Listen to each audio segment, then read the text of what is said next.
My name is Jason Kuznicki. I am a research fellow here. And our guest this afternoon is Dr. Philip Zimbardo. Dr. Zimbardo is a professor emeritus in psychology at Stanford University. He is the author of a leading textbook and of other prominent teaching materials on the subject. He's written about shyness, experimentally induced paranoia, behavior modification, and the psychology of time. But what brings him here today, and what he is most famous for, is the 1971 Stanford Prison Experiment, and the new book that he has written, The Lucifer Effect, Understanding How Good People Turn Evil.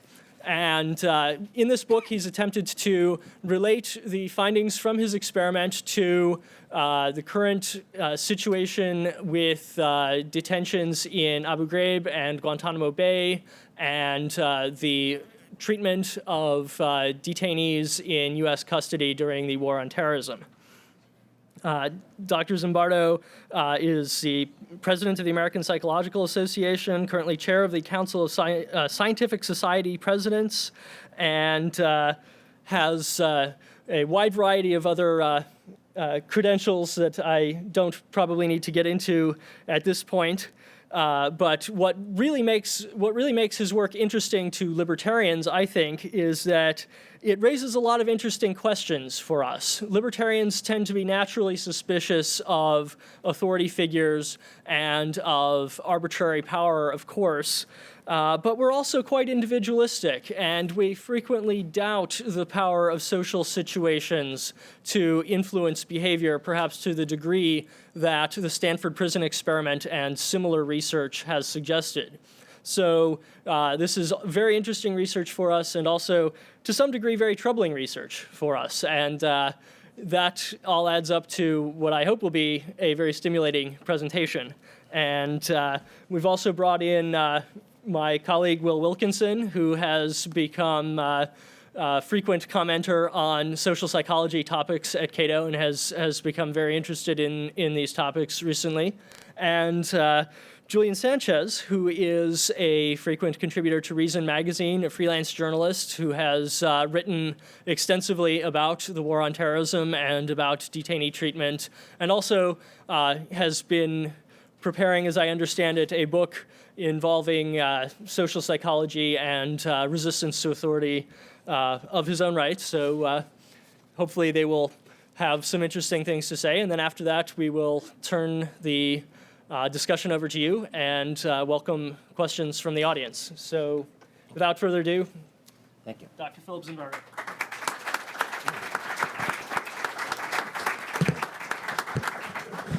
I'm excited to be here. I bring greetings from San Francisco, where the Cato Institute started some years ago.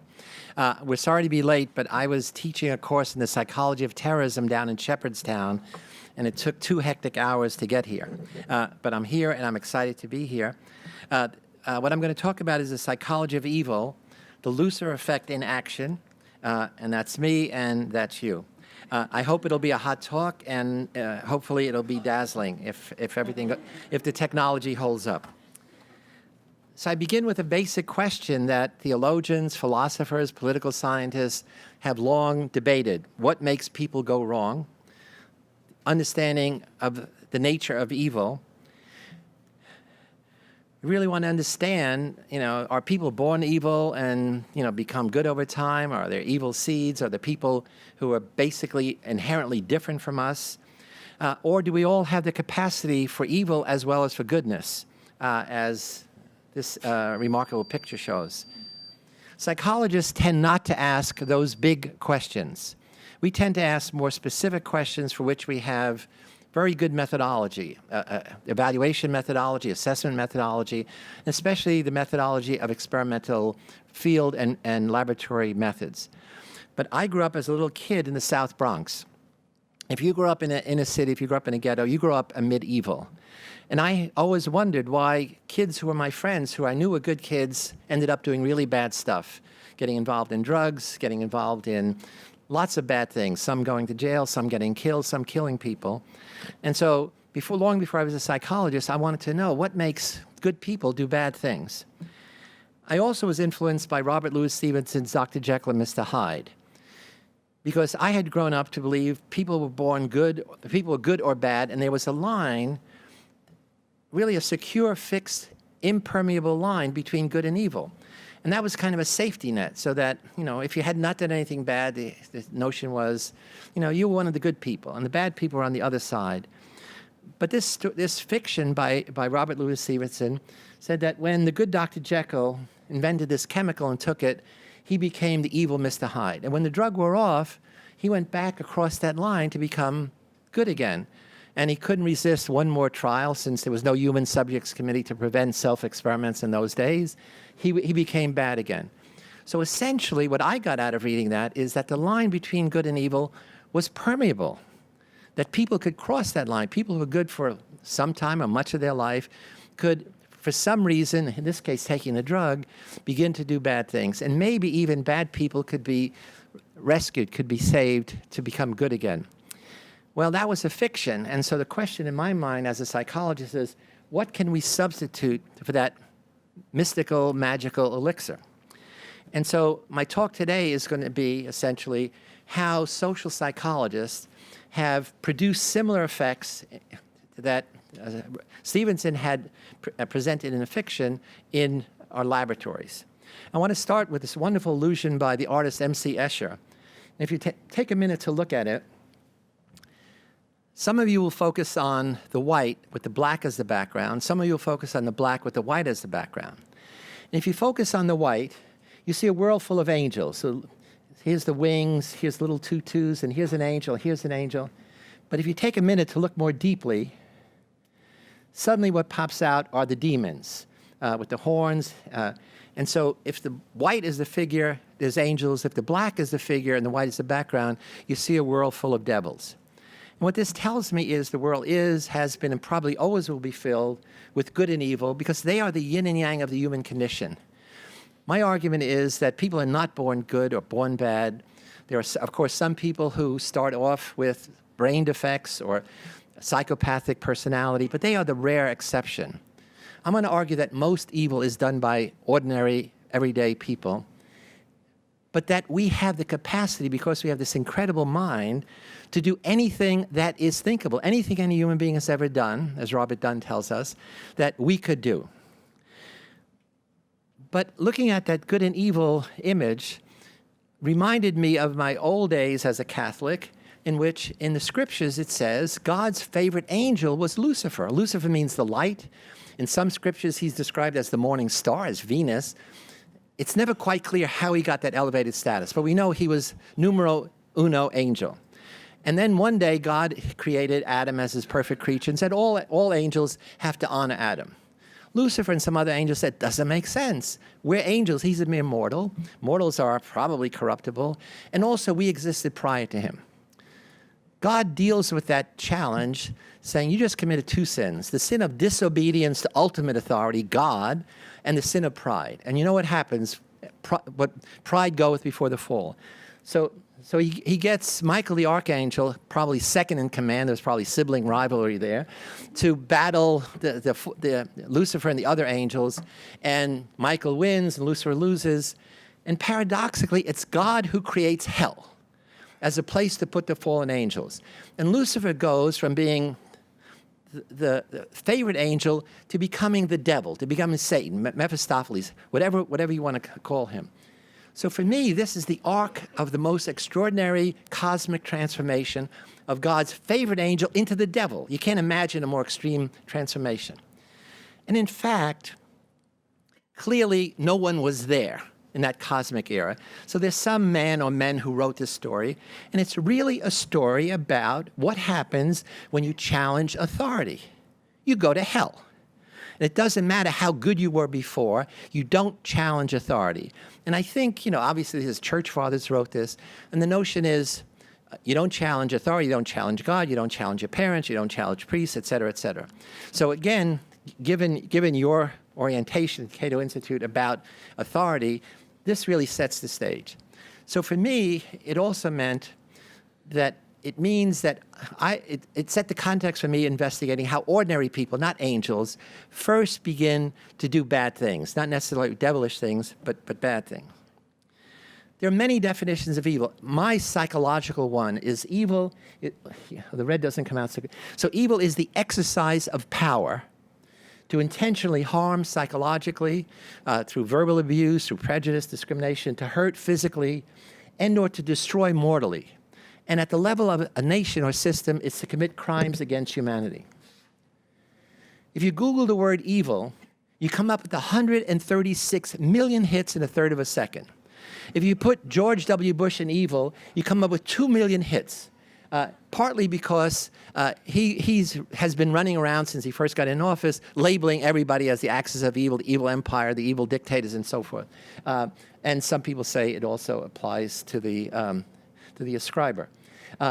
Older people in the audience, if I said, are there any evil people? I said, yeah, we have Hitler, we have Stalin. They accounted for, 10 to 20 million deaths. Recent historical analysis says Chairman Mao outdid both of them. With his cultural leap, and his great leap forward in the Cultural Revolution, at least 30 million Chinese citizens died because of his ideology, because of his flawed policies. Almost 4 years ago, all of you saw the same images that I saw on television, leaked out from Abu Ghraib prison, horrific images of American soldiers abusing detainees. So red is not showing up on the system. I don't know if we can adjust anything. But essentially it says, I was shocked by those pictures as you were, but I wasn't surprised because I had seen similar pictures from my Stanford Prison Experiment in 1971. Our guards stripped prisoners naked. They put bags over their head. They sexually humiliated them. And so when the Bush administration and the Pentagon, in the form of General Myers, who was the head of Joint Chiefs of Staff, came on immediately after on 60 Minutes and said, this is the work of a few rogue soldiers. 99.9% of American soldiers are good and honorable. This is the work of a few bad apples.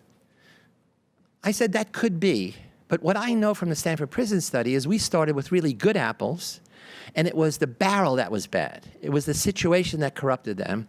And so that's my hypothesis. Well, how am I going to test this? I'm a psychologist in Stanford, but I was invited to go on NPR because one of my students who were working for NPR had seen those images and contacted me and said, hey, that's what you presented in class. So I went on, I said, yeah, so media loves, those metaphors, bad barrel versus bad apple. One of the people listening to that program was Gary Myers. He was the lawyer for one of the guards. The guard was Chip Frederick. He was the sergeant who was supposed to be in charge of Tier 1A. And he said, would you like to be on our defense team? And at first I said, no. I mean, the guy did horrible things. He said, but you could have the evidence to test your hypothesis because you would have total access to him, personal interviews, family interviews, his whole background, and you could have psychological testing done of him. You would have access to all the investigative reports and all the images.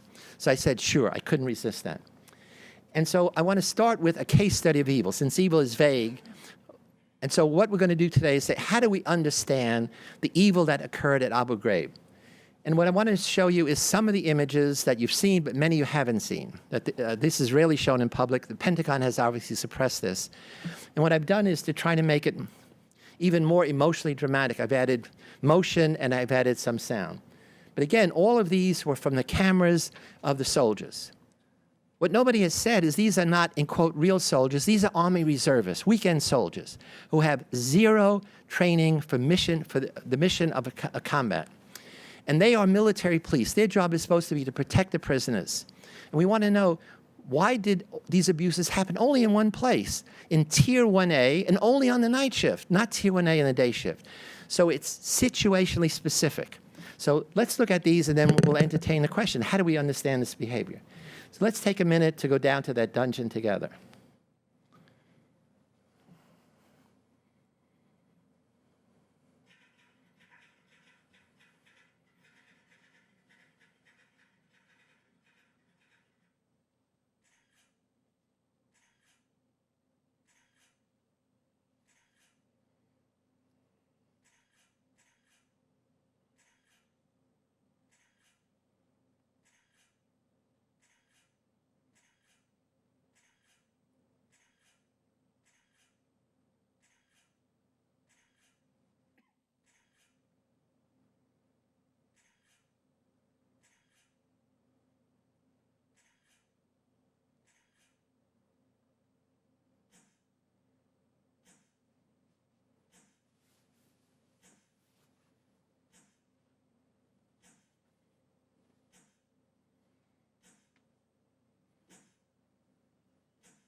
So I end the sequence with the ironic comparison of Leonardo da Vinci's humanity with this prisoner who was mentally ill, who covered himself in his shit every day. And Chip Frederick had to roll him in dirt so he wouldn't stink, or sit on him, put him in a gurney and sit on him, and complained that, he's mentally ill, he shouldn't be here. There were prisoners who had tuberculosis. He complained they shouldn't be here. There were boys there that were being abused. And the higher-ups said, it's war. Deal with the situation in any way you can. So here's former Secretary of Defense Rumsfeld, who comes down, Janice Karpinski, who was supposed to be in charge of the prison but never visited it. They want to know, who are the bad apples? If you ask a who question, you bias the answer. Who questions can only lead to individuals, personal. So I want to reframe and say, what is responsible? It could be people, but maybe it could also be that bad barrel. So how does psychologists go about trying to understand such transformations of human character? The first way, and the typical way, is we call it dispositional. You focus on what is inside the people, the personality characteristics, the brain effects, the genetic background. You want to understand the person, because individuals are the actors. Social psychologists like me come along and say, yeah, people are important, but what's equally important is the social context, the barrel, the things outside of the person. It wasn't until I began to get deeply involved in understanding Abu Ghraib that I realized the third level of analysis is the system. These are the broader extrinsic circumstances that create the situation and maintain it. This is legal, economic, cultural, historical. And so the key is, if you want to change bad behavior, what we have focused on, we in our society, since we are focused only on the individual, is we try to change the person. If we're benign, we do therapy, re-education, we imprison them.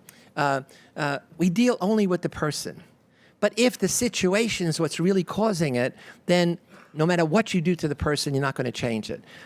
And so sometimes we have to, by understanding how the situation influences individual behavior, we are now in a position to try to prevent that behavior. But if the system is creating and maintaining those situations, then we have to understand where the power is in the system to try to change it at that level. So the Lucifer Effect says we have to understand human character transformations. When ordinary people become perpetrators of evil, it's through the dynamic interplay of these three forces. What do people bring into the situation? What does the situation bring out of people? And what are the dominant systems that create and maintain that situation? So the Lucifer Effect, this is the hardcover, also now in paperback, really is a celebration of the human mind's infinite capacity to make any of us kind or cruel, caring or indifferent, creative or destructive. And that same mind that pushes some of us to be villains also pushes some of us to become heroes. So I end the book, and I want to end my presentation today by focusing also on what makes ordinary people become heroes. There's a wonderful cartoon in the New Yorker, which is essentially my whole talk. It summarizes it. I'm neither a good cop, Jerome, nor a bad cop. Like yourself, I'm a complex amalgam of positive and negative personality traits that emerge or not depending on the circumstances. So that's the main point. If you remember nothing from my talk, if you just remember this cartoon. A little Jewish boy in the Bronx, Stanley Milgram, we were high school classmates in James Monroe High School. He wondered whether the Holocaust could happen in America. And people said, no, that's Nazi Germany, it's 1939, it's a German national character. He said, how do you know? Would you electrocute a stranger if Hitler forced you to? People said, no way. What he did was he did an experiment. Actually, he did 16 different experiments with 1,000 ordinary citizens, 500 in New Haven, Connecticut, 500 in Bridgeport, and he used no students. These are adults from across a general population, barbers, construction workers, secretaries, aged 20 to 50. And he said, I'm interested in how and why people give in to unjust, immoral authority. And so here's the reason why he started the study.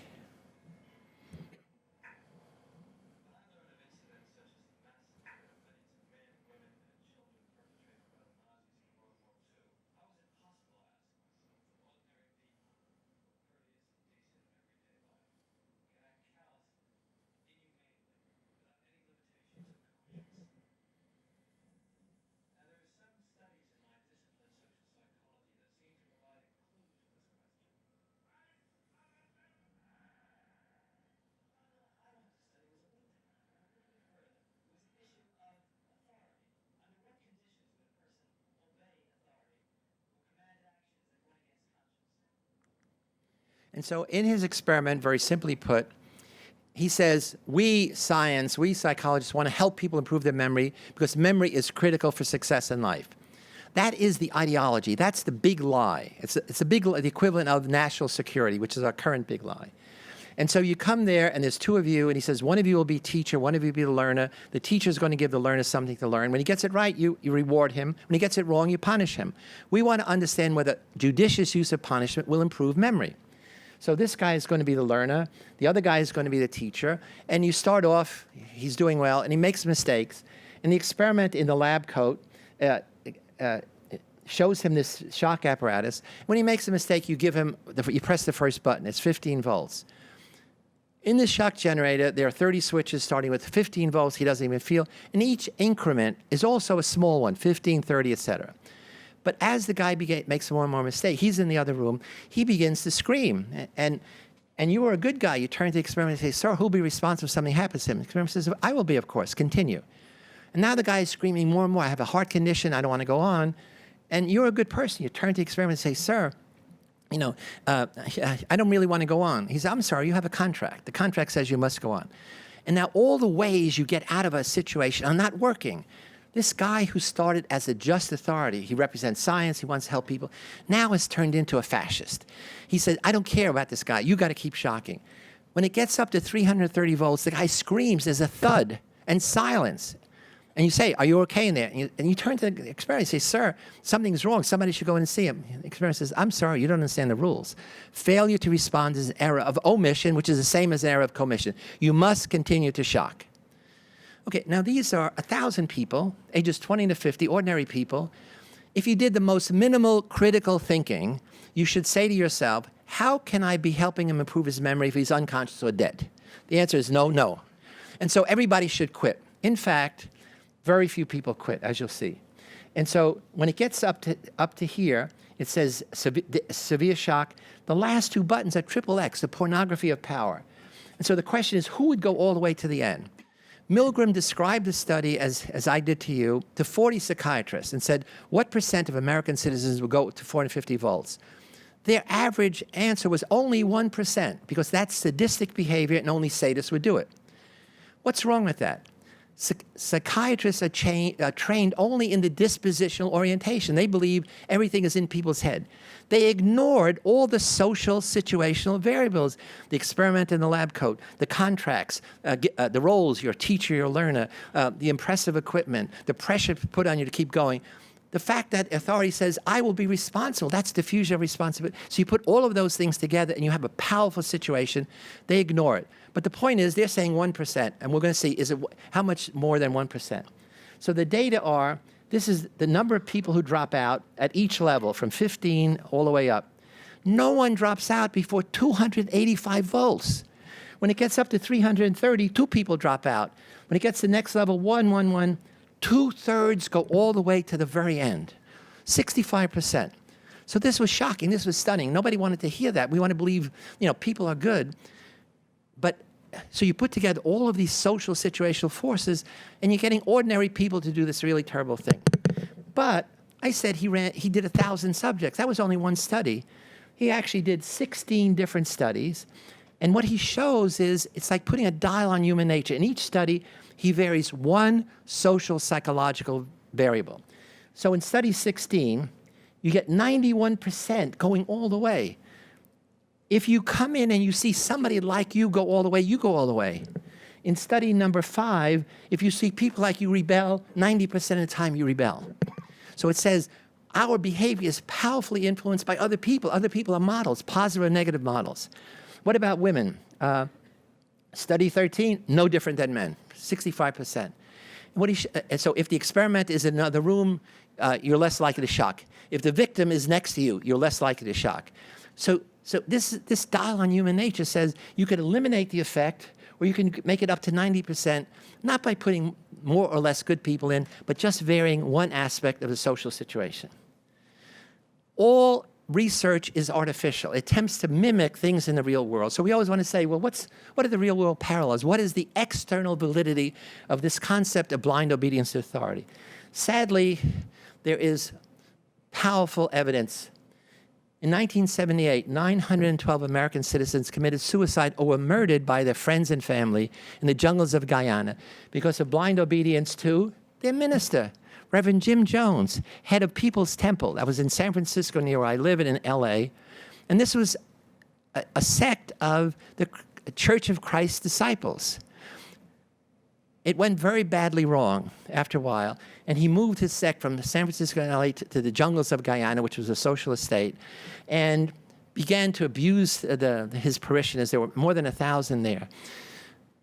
Concerned relatives who couldn't get in touch with their relatives got Congressman Ryan from Oakland to go down with an NBC crew to find out what was happening. They killed the congressman. They killed some of the NBC crew members. And Jones goes to the people and says, the military is going to come in and kill us all, so we're going to commit revolutionary suicide. And what's interesting is you can go on the web and listen to the tape recording of that last hour, where he persuades virtually everybody there to commit suicide. And it begins with, mothers, be kind to your children. Give them the medicine first. The medicine is cyanide. It doesn't hurt. Big lie, because it produces convulsions. Then give it to your parents. So you have people killing their children. There were 250 kids killing their parents and then taking the drug or being injected. So here's one of the most powerful demonstrations in recent time of this blind obedience to authority. And again, if you go on the web and just put in Jonestown last hour, they have both the speech and a typescript of it. So while Milgram is doing that, I'm at NYU reading The Lord of the Flies. And if you remember, the key in The Lord of the Flies is these good boys, when they run out of food, the only food on the island is wild pigs. But they can't kill the pig because the pigs are, you can't, thou shalt not kill is a commandment. Golding has one of the boys take his clothes off, paint himself, and get the other boys to do it. And now not only do they kill the pig, they enjoy killing. And so the whole fascism takes over from democracy. Big boys beat up the little boys. And so my students asked me, well, is that psychologically valid? I said, I don't know. That is enough to change your external appearance to change your internal moral values. So I said, let's do an experiment. And the experiment is we're going to get women students. We're going to take away the individuality, put them in hoods, take away their names, give them numbers, tell them that their job is to stress other women who are trying to be creative under stress. Obviously, that's the lie in the experiment. We give them a sample of the shock they're going to give. They're going to produce the stress, and the women are going to try to ignore it to be creative. The comparison is other women from the same school who are made to feel individuated, stand out. They have name tags on them. So all we're varying is one thing, whether they're anonymous or not, but everything else is the same. They then see me behind the screen and the first of two victims. And they have 20 opportunities to shock her. When she's finished, she leaves, and the second one comes in. The data very simply are, here's the first 10 trials, and here's the second 10 trials. The women who are individuated start low and stay low. The other women in the same situation, except they're anonymous, they start twice as high, and over time, they shock more and more. This is a statistically significant increase. I redid this study with the Belgian military, same effect. We redid it instead of the hoods with masks. Instead of shock, people are throwing styrofoam balls. The conclusion is anything that makes you anonymous, that you feel nobody knows who I am, and you put in a position that gives you a situation, that gives you permission to be aggressive or hostile, increases the likelihood that you will do that. And this is what we know about terrorism. I mean, you conceal your appearance, and you're more likely, you feel freer to engage in these kind of acts. An anthropologist at Harvard read this study and said, you know what, if it's true, then it ought to make a difference if warriors go to battle changing their appearance or not. What do you mean a difference? Difference in how they treat their victims. So he says warriors in some cultures don't change their appearance. In others, it's like the Lord of the Flies. They change their appearance with paint, they put on masks, or in many cultures like ours, we put them in uniforms. He found 23 cultures that had 2 bits of information in the human area files. These are files that missionaries, anthropologists, psychologists put together. So there are 23 cultures where there's evidence that warriors change their appearance in 15 cultures and they don't in 8. The measure was not pressing a button. Do they kill, mutilate, or torture their victims? The most extreme kind of behavioral outcome. In 13 cultures, they're high on this, and 10 they're low. If they don't change their appearance, only 1 kills, tortures, mutilate. We're interested in what's the red zone. And the red zone is 12 of 13, 90% of cultures that warriors change their appearance before going to battle, make themselves anonymous, kill, torture, mutilate. So what this means is culture has wisdom. All wars about old men sending young men to kill other young men for some reason, for some ideology. And therefore, you put them in a uniform to change their appearance. And they're more likely to do what you want. But when the war is over, you know what? It's against the law in every country to continue to wear a uniform. We want you to go back to being a pacifist, a peace-loving citizen. So good people can do bad things by unjust authority, pushing you in that direction, by making you feel anonymous, meaning you feel you're not personally accountable. Also, you can simply think of the enemy, think of the other as the enemy, as an object. It's called dehumanization. You take away the humanity of other people. That means you exaggerate the difference between you and them. Dehumanization for me is like a cortical cataract. A retinal cataract means you can't see. Your vision is blurred. A cortical cataract is like a covering on your brain so that when you look out, you don't see other people as people. They're blurred. They're objects. Once they're objects, you begin to see them as less than human, not as similar to your kind or kin. I think it's the most basic process in genocide, in mass murders, certainly in rape as terror as going on now in East Congo, and all of prejudice. It operates at the individual level, but also the system level. Societies can induce a dehumanization. We saw this recently in Rwanda. The Hutu government, that was a minority that was in charge, one day goes on the radio and says, your neighbors, the Tutsis, are cockroaches. Like cockroaches, they must be destroyed. And they give every man a machete and every woman a club. And in 100 days, they kill 800,000 of their neighbors. And the evidence was the killers expressed no regret.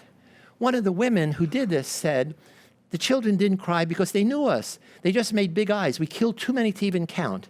She said, and this is the justification of evil, she said, we were doing them a favor by killing them because they were now orphans who faced a hard life. Their fathers had been butchered with machetes. Their mothers had been taken away to be raped and killed. So we did them a big favor. The interesting thing is nobody thinks of what they do as evil. The human mind has infinite capacity to rationalize and justify anything. The beginning of Mein Kampf, Hitler says, in dealing with the Jewish question, I'm doing the Lord's work. That's the Lord's work, then obviously we're all in trouble. This brings us to the Stanford Prison Study, which I'll go through very, very quickly. It starts with an ad in the paper, wanted college students for a prison study for 2 weeks.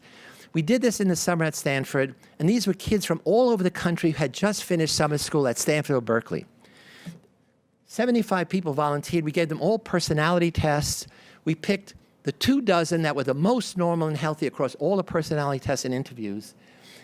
And then we flipped a coin. One's a guard, one's a prisoner. So it means on day one, on August 14, 1971, all the kids we had were normal, healthy, slightly above average, and college students.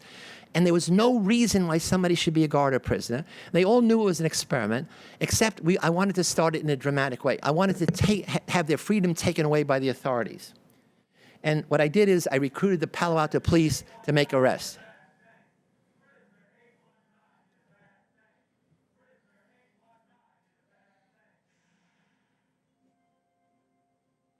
This is at Stanford University. It's literally a paradise that I'm going to turn into a hell very quickly.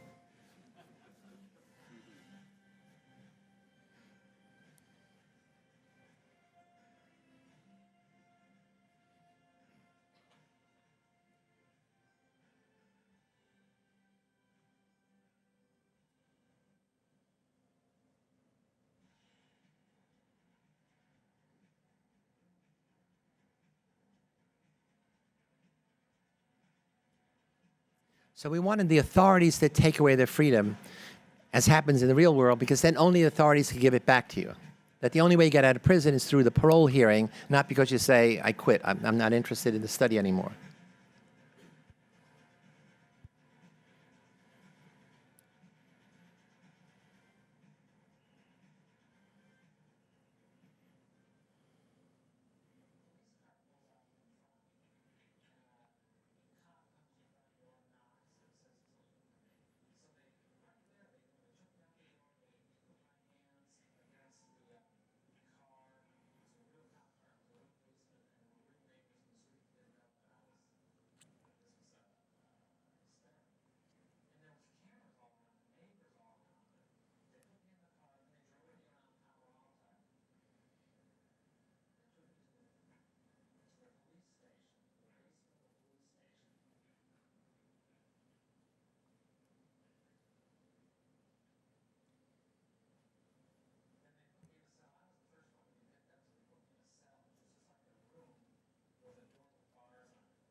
Indeed, we were. So now we are dehumanizing the prisoners. We take away their names. They just become numbers.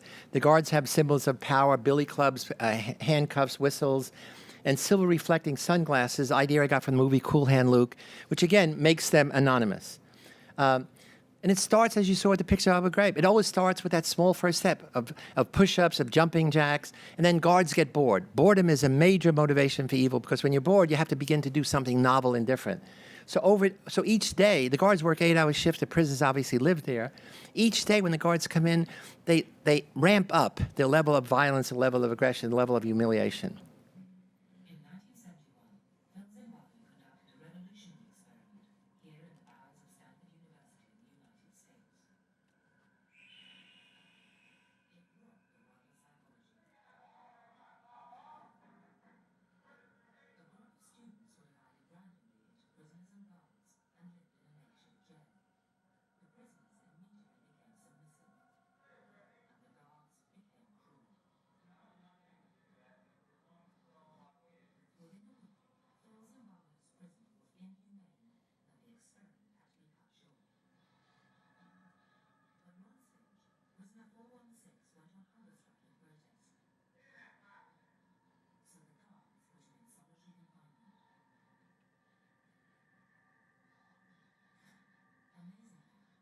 hunger strike in protest. So the guards put him in solitary confinement. Amazingly, his fellow prisoners turned on him too. They were given a chance to release him. He is totally rejected, not only by the guards, but by his other group of prisoners. And it had a very powerful, profound effect on him. And then they got them to engage in humiliating tasks, cleaning toilet bowls out with their bare hands, stripping prisoners naked, sexually taunting them. And then it always descends halfway through into sexually degrading activities, literally much like we saw at Abu Ghraib. That boy you saw, the first one to get arrested, was the first one to break down. He had an emotional breakdown in 36 hours, and he provided a model of how to get out. Each day after that, another prisoner had similar reaction. We brought to student health and had to be released. The study was supposed to go 2 weeks. I had to end it in 6 days. It was literally out of control. At the end of the talk, I'll tell you exactly who forced me to end it and why I ended it early. We have a wonderful website, prisonexp.org. I invite you to go. It has a slideshow of 70 slides, video clips, discussion questions, links to almost everything that I've written about it, but also links to many, many different things in correction, American corrections and European corrections. It's also in 6 different languages, so in German, French, Polish, Italian, Farsi, as well as English. So very quickly, the problem is when we hear about evil, when we hear about Jonestown, Branch Davidians, Abu Ghraib, we come to the end product. The question is, evil is always a process, and that we have to find out, how did it begin? Why did somebody volunteer to be a suicide bomber? Why did somebody join this cult?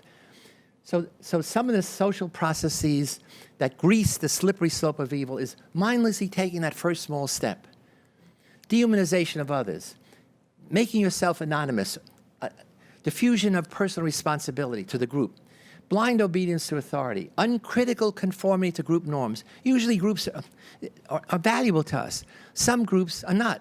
Some gangs, some cults, some military groups, some within any organization, within Enron, there's always a subgroup that, there's often a subgroup that is trying to push you toward immoral, illegal, unethical behavior. Another kind of evil is the evil of inaction, passive acceptance, passive tolerance of the existing evil. And lastly, all evil begins with an ideology, the big positive value that when you accept that, it justifies the evil processes to get to that ideology. Dostoevsky says, nothing is easier than to denounce the evildoer. You just point him out, as they did in the Inquisition. Nothing is more difficult than understanding him. When I give this talk, people say, oh, you're saying people are not accountable for their behavior. No, not at all. Chip Frederick was guilty. You are personally accountable for your behavior. Understanding the causal contributions doesn't excuse it. It changes, legally, in legal terms, it changes it should change the severity of the sentencing. It should mitigate the severity.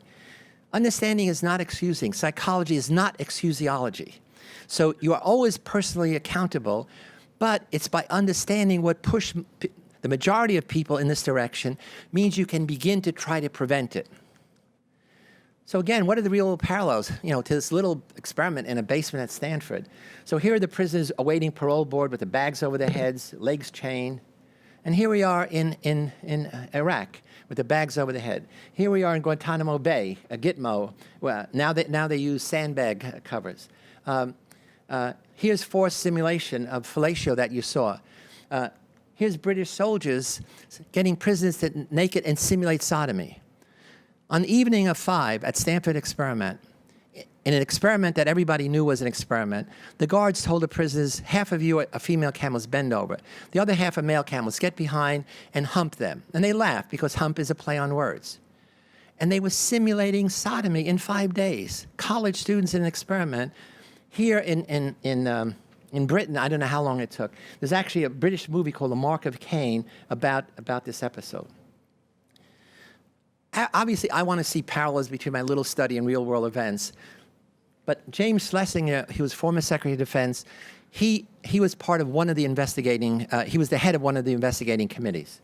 And he says, the potential for abusive treatment of detainees during the global war on terrorism was entirely predictable based on a fundamental understanding of the principles of social psychology, coupled with an awareness of numerous known environmental risk factors. Findings from the field of social psychology suggest that the conditions of war and the dynamics of detainee operations carry an inherent risk for what? For human mistreatment, and therefore must be approached with great caution, careful planning, and training. And there was none by the military. He then goes on to say, psychologists have attempted to understand how and why individuals and groups who usually act humanely can sometimes act otherwise in certain circumstances. That's the cartoon I just showed you, and that's what the Lucifer Effect is all about. And then he concludes, the landmark Stanford study provides a cautionary tale for all military detention operations. They should have known from 30 years before that if you give guards absolute power over prisoners and you have no surveillance, no supervision, you're going to get abuse. In 3 months, there was never a senior officer who went down to that dungeon. That's why it happened at night. In the daytime, there was a lot of surveillance. You never get these abuses if you have strict military discipline and oversight and surveillance. In fact, General Taguba, Antonio Taguba, the highest-ranking Filipino general in the military, he did the most thorough investigation. And he concludes, military intelligence interrogators and other interrogators from the CIA actively requested that MP guards set physical and mental conditions for, in quote, favorable interrogation of witnesses. By not communicating standards, policies, and plans to soldiers, these leaders conveyed a tacit approval of abusive behavior toward prisoners. Such abuses do not occur with military discipline and oversight of standard operating procedures. Not only did he say this, he listed all of the officers who he said should be found guilty of dereliction of duty. For that wonderful report, he got fired. They told him, do not submit your request for promotion, you will never get it. And so this is how the system protects itself. All the soldiers involved got prison sentences from a few months. Chip Frederick, the guy I defended, got 8 years. Another prisoner got 10 years. The woman, Linda England, got 3 years. And not a single officer went to trial. Okay. Janice Karpinski, broken from general to colonel, but she was also in the Army Reserve. It's also strange. They put her in charge of all the prisons in Iraq. She had 0 experience running any prison. And so that was a formula for failure, obviously. I want to very quickly say, so I try to say up to now how situations can influence behavior. Let me quickly show how systems, how top-down systems can, through propaganda and perversion of education, create evil. How do you transform obedient school children into blindly obedient Nazi youth? You create an ideology, you create a system, and that system perverts the justice system, it perverts the military, it perverts the police, and mostly it perverts education.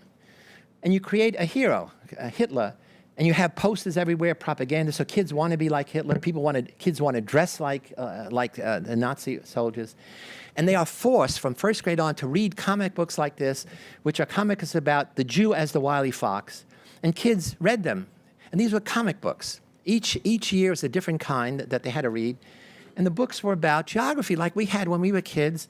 And it says, here's American Indians, here's Chinese, here's Japanese, and here's the devil. And on the devil's back are Jews. like this. And then not only did the kids have to read it, what was really insidious was the kids had to copy the script. So that means the kids wrote the story. And here's a story comparing the great, wonderful, beautiful Aryan worker with the dirty Jew boss. And in these things, every page is every stereotype, every dehumanizing stereotype you could think of. So here's the lecherous Jew seducing the Aryan woman. His son is embarrassed. Here's the hypocritic guy, Jew. He's walking with his wife. Here's a kid who has no shoes. Here's a Jewish landlord evicting an old man and a child. And it goes on and on, all the stereotypes of the Jewish lawyer.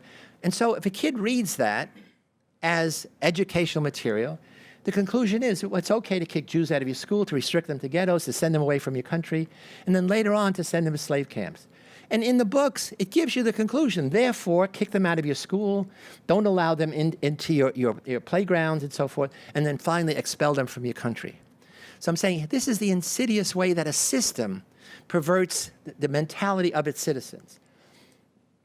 And then the final solution is you put them in ghettos, you make them wear stars. It's legal, and all of this is done legally. So first, Jews had to wear stars. Jews were not allowed to have pets. Small thing. But again, it's restricting your freedom. Not allowed to work certain jobs. Not allowed to work any jobs. Have to live in a certain place. Then have to get on the transports to go to the concentration camps.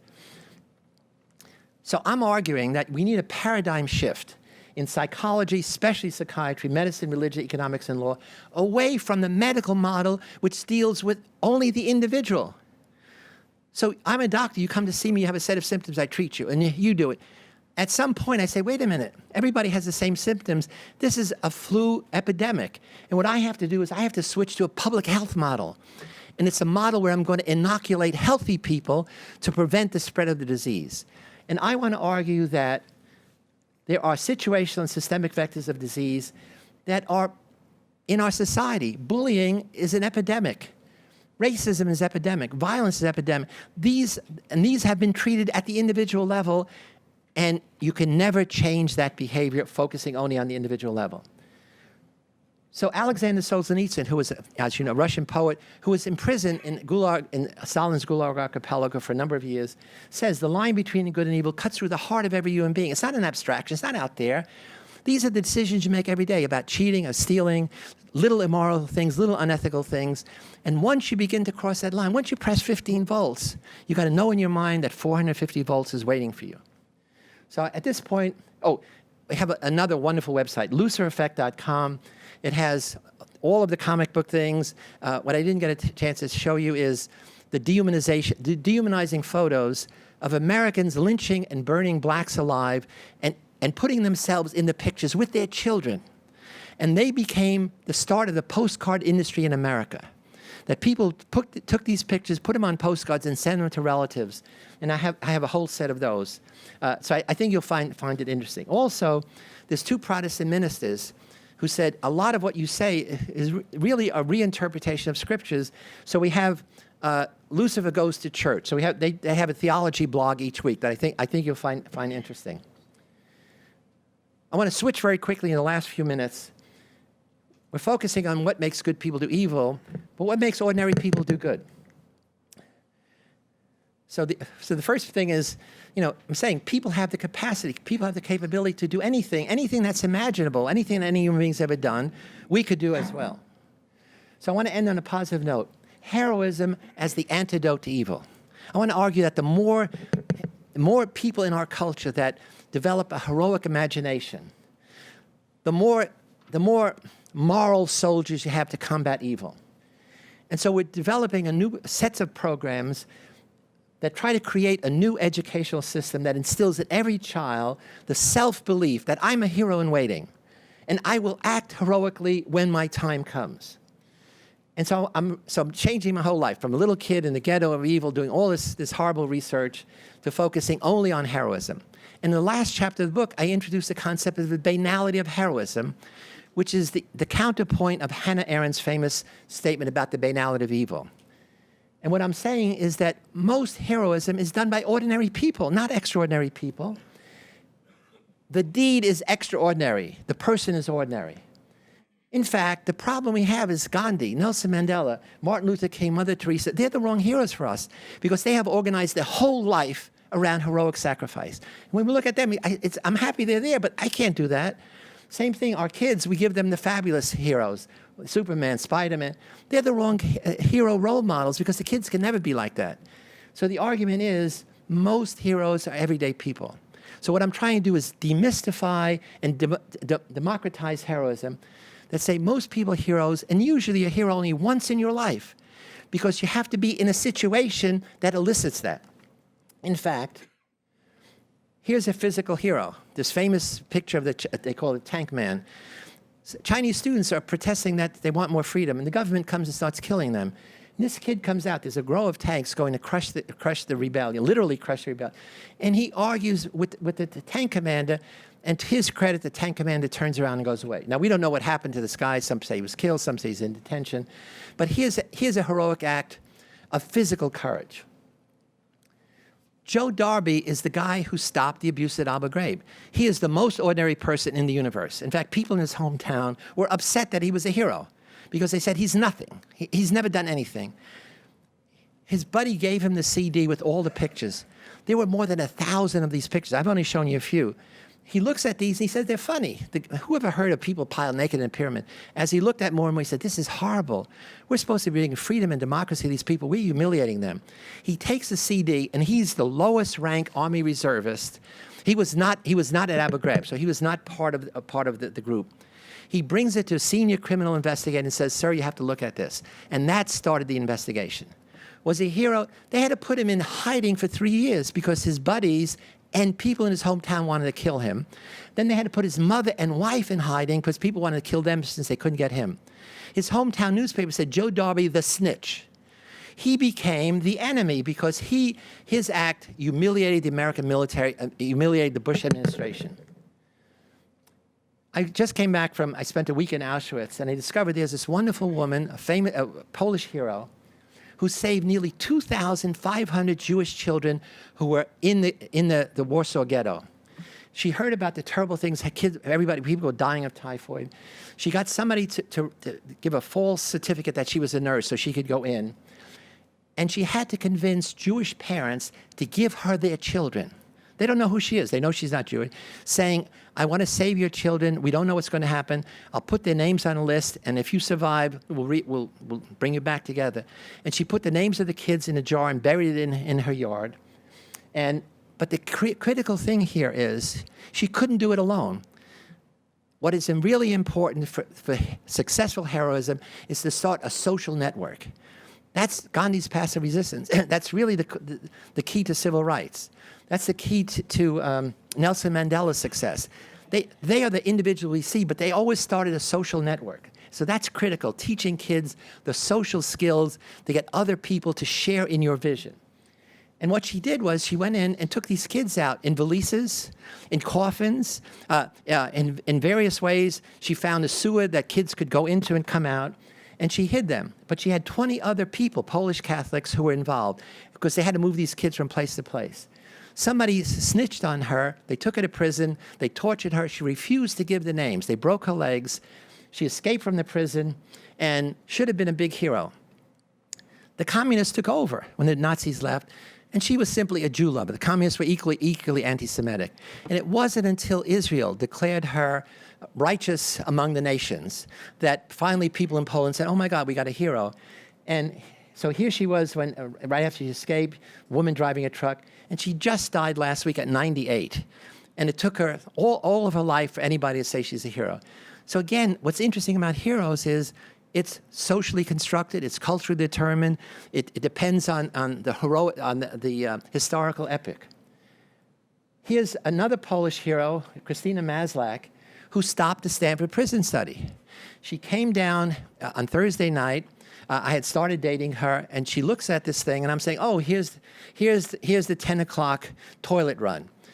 I'm now, in my mind, the prison superintendent. I'm seeing this terrible thing, and I'm saying, oh, good, the guards are doing their job. Prisoners with bags over their heads, yelling at the prisoners, chained. She looks at the same thing with a different definition of situation and says to me, 3 minutes, says to me, it's terrible what you're doing to those boys. They're not prisoners, they're boys, and you are responsible. And she runs out. And I run after her, that we have a big argument. And suddenly she said, look, I don't think I want to continue dating you. I thought you were loving and caring. What I'm seeing is somebody I don't know, that you are a different person. And if this is what you really are, I'm out of here. And so that was the slap in the face. And so I ended the study the next day. And the good news is,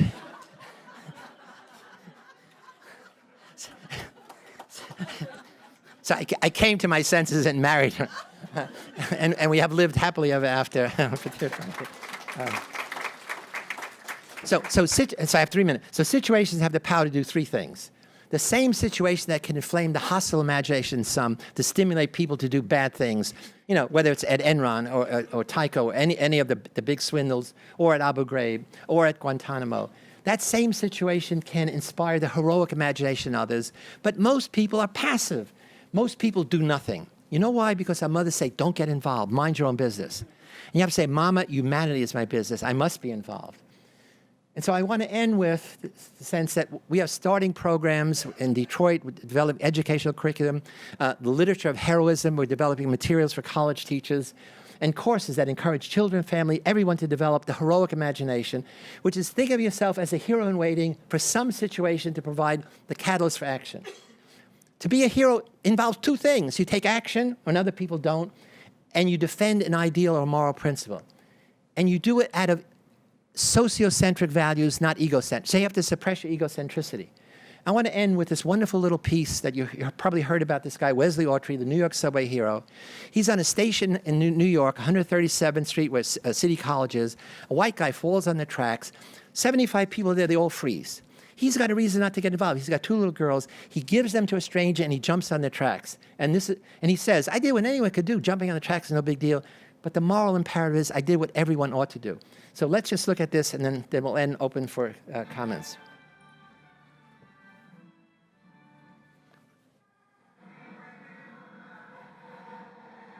On the New York City subway, it's hard enough finding someone who will give up his seat to a stranger, let alone be willing to give up his life for one. The train was coming in like that. It happened just 50-year-old Wesley Autry, a construction worker and Navy veteran, was standing on a subway platform with his two little girls when right in front of them, a man started having a seizure. He kind of stumbled and over his own feet and fall backwards. I see a train coming, but the train is so close, I'm like, what do I do? Wesley jumped onto the tracks and thought if he could just lie on top of the man, keep him from flailing, maybe the train would roll right over both of them. The clearance was exactly 21 inches. Wesley and the man, 20 and a half. No way the train can stop before this gentleman could get him up off the tracks. So he covered him with his body and pushed him down so the train wouldn't hit his head, and held him down under the tracks while the train came and rolled right over the top. It gave Wesley's children the scare of their young lives. I thought he was going to get killed. And Wesley, the scare of his too. I'm like talking to him, sir, you can't move. I got two kids up here looking for their father to come back. I don't know you, you don't know me, but listen, don't panic. I'm here to save you. As for the guy Wesley saved, he's 20-year-old Cameron Hollander. And other than a few scrapes and bruises, his father says he's doing fine. Mr. Autry's instinctive and unselfish acts save persons. The word hero gets thrown around a lot nowadays. What a better way to save to start off the new year than to save a life. So one day you'll be in a new situation with three paths. Path one, you go along with others, you become a perpetrator of evil. Path two, you do nothing. You're guilty of the evil in action. But path three is you go straight ahead and become a hero. And as I said, all it matters is that heroes don't have anything special about them. You don't need to be more religious. You don't need to be more empathic. You simply have to take action on behalf of others and suppress your egocentrism. The important thing is you first have to think it, and then you have to do it. And with that, I want to thank you. We want to oppose systems of evil systems of power at home and abroad, and advocate for respect of personal dignity, justice, and peace. Thank you so much.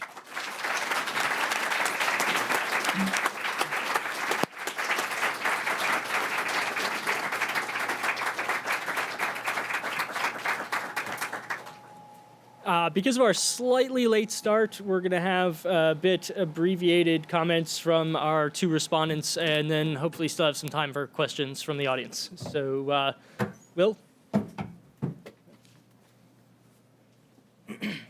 Good afternoon. I apologize for my lack of audio-visual assistance here, so I'll try to be as dazzling as I can personally. And I'll try to keep it short. Thank you so much for a fascinating lecture and presentation. The book, The Lucifer Effect, is a powerful tonic work aimed at, according to the subtitle, understanding how good people turn evil. And any work at all that helps us better understand the horrors of Auschwitz or My Lai or Rwanda, or closer to home, the dehumanization and wanton cruelty of Abu Ghraib is most welcome and merits our closest attention. Now, I'll be the first to admit that I am scarcely qualified to comment on the details of the work in social psychology that Professor Zimbardo recruits to the purpose of answering this question. So I'm going to set aside the methodology and interpretation of psychological experiments and take a rather more global perspective. And I'll also be brazenly conjectural, but hopefully that'll be useful in a stimulating sort of way. So for starters, my quite global question is, I wonder whether understanding how good people turn evil is exactly the right question. What is the target of explanation here? I think that's actually trickier than it might seem at first. And the reason for that is that the normal case can sometimes seem like an anomaly if you live inside the anomaly. And life inside the United States at the beginning of the 21st century is far from the natural human state. What seems to us odd may not in fact be odd. We may be the odd ones. So here's an analogy to help illustrate my point. Many students, when they begin studying the economics of development, the economics of how it is that countries grow rich, a lot of times they think the question is, why are some societies so poor? But that's a rich person's question. Relative poverty, hunger, illness, premature death, etc., don't really require a special explanation because that's the baseline of the human condition. The rare deviations from the baseline cry out for attention and explanation, and they hold the key to understanding the baseline as well. How do societies ever get rich? It strikes me that Zimbardo's question may be a little bit like the question of why some places are poor. The question of why it is that human beings are tribal, conformist, disposed to terrible violence, and easily organized by authority into acts of dehumanizing cruelty may simply be to ask why human nature is what it is. Maybe that's just what people are like in the normal case, and goodness has never been the default. Perhaps the better question is, why are we ever cooperative, cosmopolitan, caring, peaceful, and good? The Stanford Experiment and Abu Ghraib and other similar things may simply be efflorescences of our base nature, enabled by contexts where the normal constraints of very unusual modern life have fallen away. That idea was really brought home to me by an article that I read last year in the New Republic by Steven Pinker, in which he reports the completely stunning and mostly baffling precipitous decline in violence worldwide in recent history. Now, the essay, I have to say, and you have to go see it, completely rocked my world and made my already quite Whiggish tendencies that much stronger. Dramatic. I do have visual effects. More dramatic. Yeah. I'll try to speak in a more dramatic voice. So I'm going to quote some of what Pinker said. I think you might be leaning on the lights over there, sir. Yeah. All right. It happens about every forum, so we need to figure out some way to... That's a situational variable. Yeah, a little dome over the light switch or something. So let me quote a little bit from Pinker's essay and see if you find it as stunning as I did. And quoting now, "The decline of violence is a fractal phenomenon visible at the scale of millennia, centuries, decades, and years. It applies over several orders of magnitude of violence, from genocide to war to rioting to homicide to the treatment of children and animals. And it appears to be a worldwide trend, though not a homogeneous one. The leading edge has been in Western societies, especially England and Holland, and there seems to have been a tipping point at the onset of the Age of Reason in the early 17th century. At the widest angle view, one can see a whopping difference across the millennia that separates us from our pre-state ancestors. Contra leftist anthropologists who celebrate the noble savage, quantitative body counts, such as the proportion of prehistoric skeletons with axe marks and embedded arrowheads, or the proportion of men in a contemporary foraging tribe who die at the hands of other men, suggest that pre-state societies were far more violent than our own. It's true that raids and battles killed a tiny percentage of the members that die in modern warfare, but in tribal violence, the clashes are more frequent. The percentage of men in the population who fight is greater, and the rates of death per battle are higher.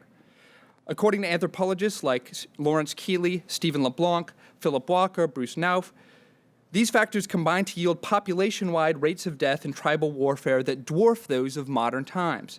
If the wars of the 20th century had killed the same proportion of the population that die in the wars of a typical tribal society, there would have been 2 billion deaths, not 100 million. That's incredibly striking. And Pinker goes on to say that this decline it seems to be going century by century, decade by decade, and it seems to be sort of even accelerating over time. So he quotes, meanwhile, according to political scientist Barbara Harf, between 1989 and 2005, the number of campaigns of mass killings of civilians decreased by 90%. Right? It's a really puzzling phenomenon. That's completely amazing. Now, I've heard some proponents of the Iraq War lament that we've lost the cultural will to send tens of thousands of young men and women through the meat grinder of war, and I think they're right. The culture has changed. We are less willing both to kill and to die. But obviously, I think that's worth celebrating, not lamenting. The Iraq War has already cost more in real terms than the Vietnam or Korean Wars, but it has been much, much, much less deadly. And there's probably a good reason for that. And I think part of the reason is that we demand it. But it's not clear to me that we're becoming, in some sense, more heroic. So here's where I become wildly conjectural, and I'll try to make it quick.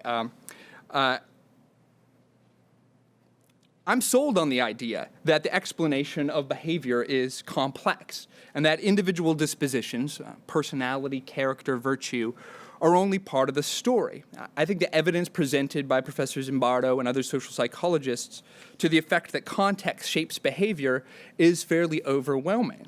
I think a lot of things are sort of deeply culturally constructed. I don't think, like Hayek, the person whom this auditorium is named after, I don't think that the norms of rationality, for example, natively govern the human mind, but are an emergent set of cultural norms that arise in a particular social context to coordinate our natural capacities. Likewise, I tend to think that character has a great deal to do with the internalization of certain kinds of contingent social norms that may simply evaporate given a sudden discontinuity in social context. As Professor Zimbardo says, whether there are bad apples often depends on the barrels, and the overall social system is a mass manufacturer of apple barrels. My conjecture is that the interrelated advance of economic growth and the spread of liberal cultural norms is in effect creating better apples by manufacturing better barrels. That's why there is less violence and death. To put it sharply and contentiously, liberal capitalism is slowly ridding the world of evil.